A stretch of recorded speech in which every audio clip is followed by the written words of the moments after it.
I'm Bailey Birt, a nursing student at Nebraska Methodist College. Nursing school and being a certified nursing assistant has allowed me to gather many different experiences that have prepared me to be a nurse.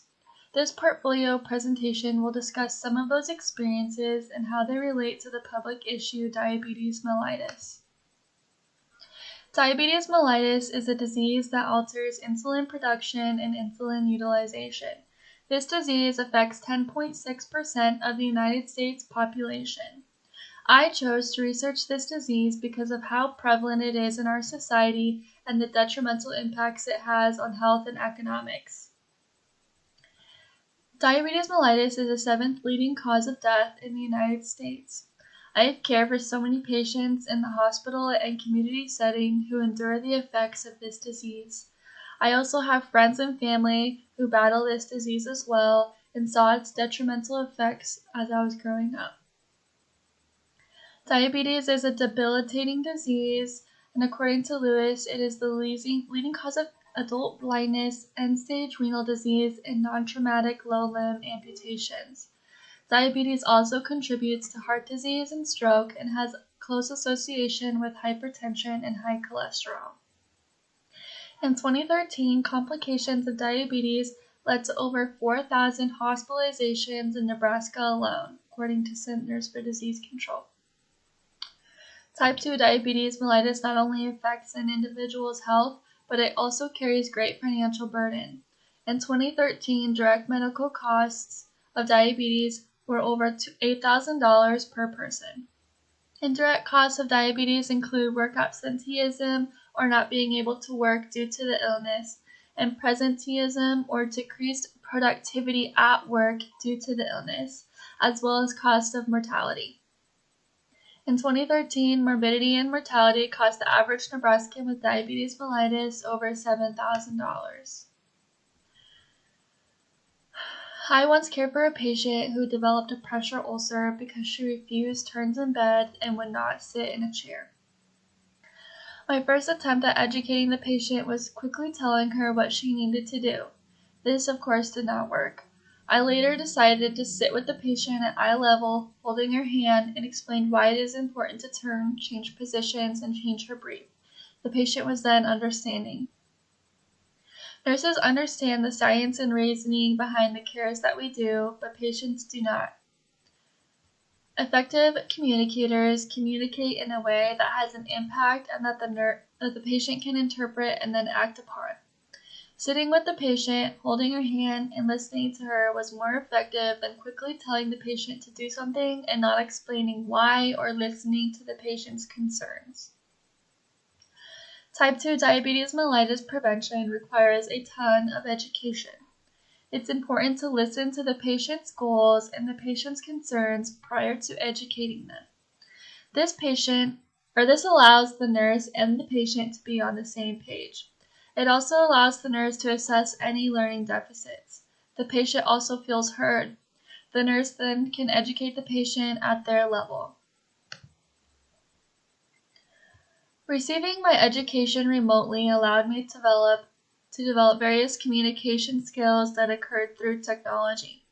Some of these platforms include Zoom, Google Meet, and WebEx.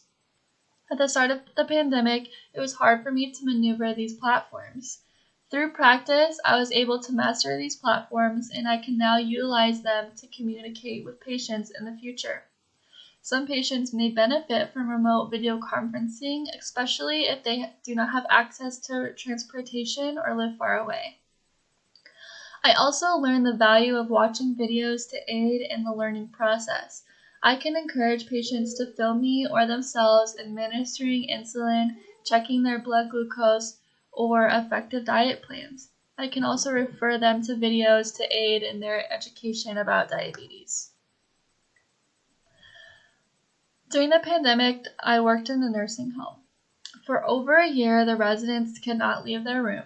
These restrictions made the residents depressed, and it increased their decline. I had one resident who had MS. He was able to get around in a motorized wheelchair. He would drive all around the nursing home and loved sitting outside on the patio, feeling the sunshine on his face. Once he was unable to leave his room, he stopped feeling the need to get out of bed.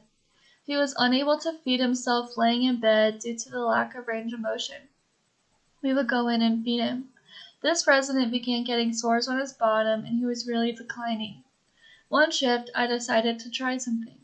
I brought a table up to his door. I asked him if he would get out of bed if he sat at the table in his doorway. He agreed, and from then on, he sat there and was able to feed himself. A reflective individual is able to analyze situations and apply previously learned knowledge. It is important to take a step back and think about a person as a whole. Patients are more than physical beings. They are spiritual, emotional, and have preferences and personalities. Finding out what is important to a patient and what makes them excited about taking care of themselves can be what stands between a patient refusing care and a patient thriving through their illness. When caring for a patient with diabetes, the nurse should first assess what is important to a patient and what their individual goals are. These goals are what is going to drive the patient's care. The patient may want to be healthy enough to walk around the zoo with their grandchildren.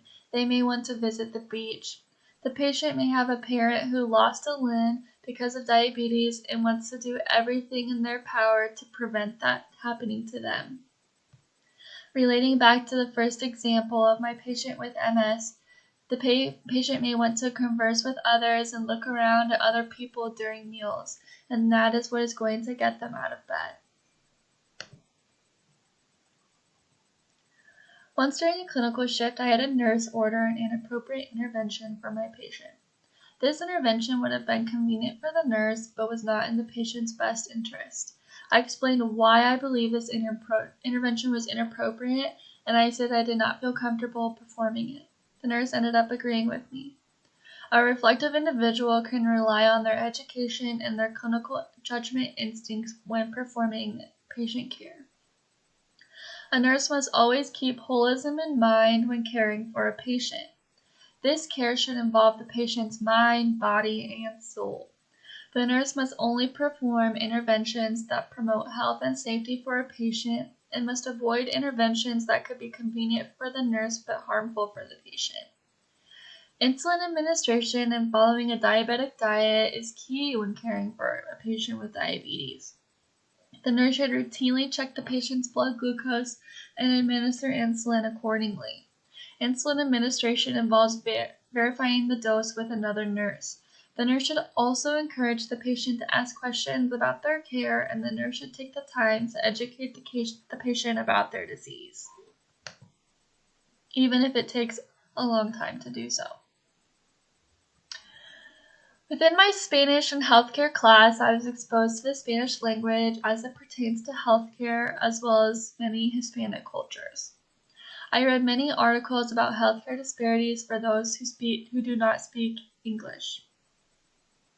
These patients oftentimes receive less quality of care because of the language barrier. Change agents use liberal arts and science and develop cultural competence. This class allowed me to develop cultural competence. Health choices can be influenced by culture. Different foods and practices influence an individual's decisions. A patient may opt for foods that are unhealthy because their culture values those foods. A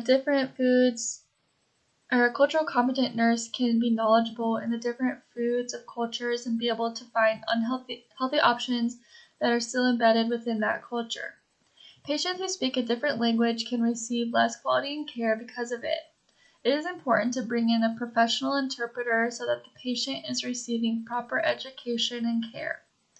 Some Hispanic cultures perceive words similar to big as terms of endearment for their children.